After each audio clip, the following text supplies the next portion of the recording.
श्री श्री ठाकुर अनुकूल चंद्रकर श्रेयस्थलित सत्यानुष्ठान ग्रंथर ओडिया अनुवाद पाठ जमु ख्याल विवेकर अनुचर ताहारी अनुसरण कर मंगलर अधिकारी हेब विस्तार रे अस्तित्व हराओ किंतु लिभि जाओ नहीं विस्तार ही जीवन विस्तार ही प्रेम जो कर्म मन रे प्रसारण आनी दिए ताही सुकर्म आउ जोंथि मन रे संस्कार जीद इत्यादि आसे सार कथा जोंथि मन संकीर्ण होए ताही कुकर्म जो कर्म मनुष्य पाखरे कहिले मुहरे कालिमा पड़े ताहा करिबा को चाहू नाही घृणा लज्जा भय रे गोपनीयता जोंथि सेटा ही दुर्बलता सेटा ही पाप पृष्ठ संख्या श्रुत नारायण ग्रंथ पाठ करिवे श्रुत संतोष श्री ठाकुर अनुकूल चंद्रक श्री मोहन श्रुत नारायण ग्रंथ पाठ प्रसंग जीवन धर्म रे इष्ट बा आदर्श बा गुरु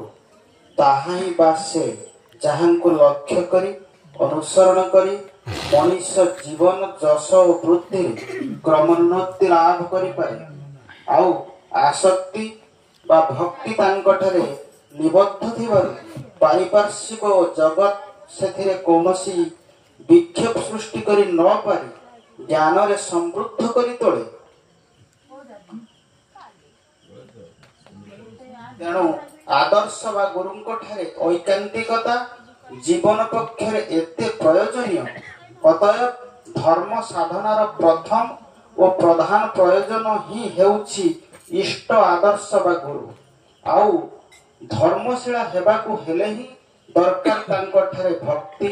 और तांकर अनुसरण और आचरण से एपरी चरित्र नै